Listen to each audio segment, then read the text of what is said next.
আসসালামু আলাইকুম রহমতুল্লাহ, সবাইকে স্বাগতম টটেজায়। দারুণ একটা মরিচ নিয়ে আসছি। এটা একটা আস্ত মরিচের মতো। কেন এটাকে বলা হয় ধান্য মরিচ। এই ব্যাটারি ক্যাপাসিটি হচ্ছে 1200 mAh। Can you believe it? এতটুকু একটা ফ্যানের 1200 mAh ব্যাটারি ক্যাপাসিটি।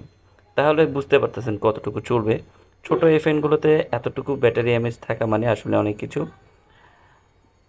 এটা আপনার সহজে পকেটে ঢুকে যাবে। স্পিডের ব্যাপারটাতে কোনো ধরনের সংশয় নাই। ফ্যানের বাতাসের ব্যাপারে কোনো ধরনের প্রশ্ন নাই। জাস্ট ইউজ করবেন। এই ধরনের ইউনিক মিনি ফ্যানগুলো আসলে টটেজায় পাওয়া যায়। ভিজিট করুন টটেজা। আপনি আপনার পছন্দসই ছোট বড় যে কোনো ধরনের ফ্যান, ইলেকট্রিক প্রোডাক্ট পাবেন, ইউনিক প্রোডাক্টগুলো পাবেন টটেজায়। সাথে থাকুন টটেজার, ফলো করুন এখনই।